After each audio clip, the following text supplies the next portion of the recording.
പെച്ചി പെച്ചി ഇങ്ങട് വാ. എന്തിനാ ഇങ്ങനെ കടന്ന് കാരണത്?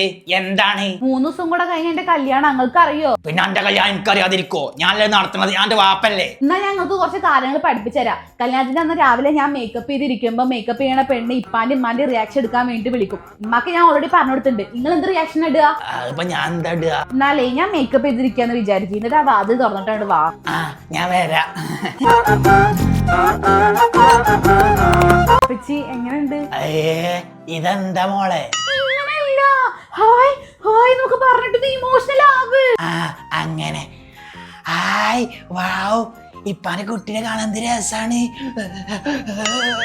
ഇത് കുഴപ്പമില്ല, പക്ഷെ ഇത്ര ഓവർ ആക്കണ്ട. ഇനി നമുക്ക് അടുത്തത് പഠിക്കാം. അടുത്തത് എന്താ വെച്ചിട്ടാ, ഞാൻ കല്യാണം കഴിഞ്ഞിട്ട് ചെക്കന്റെ കാറിൽ കയറുമ്പോഴേ നിങ്ങൾ ഇമോഷണൽ ആയിട്ട് നല്ല കരച്ചിൽ കരയണം. എന്നാലാണ് വീഡിയോസും ഫോട്ടോസും ഒക്കെ നല്ല റീച്ച് ഉണ്ടാവുള്ളൂ. കരഞ്ഞോണ്ട് നല്ലൊന്ന് കരഞ്ഞേ.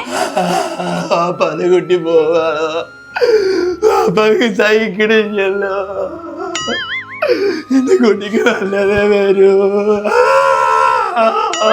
ഈ കർഷക അടിപൊളിയാ. ഇതെന്തായാലും റീച്ച് ആവും. ഇനി എന്തായാലും നിങ്ങൾ പോയിക്കോ, ബാക്കി നമുക്ക് പിന്നെ പഠിക്കാം. അതിന്റെ ഒരു കല്യാണം ആകുമ്പത്തിന് ഇപ്പൊ എന്തൊക്കെ പഠിക്കണം?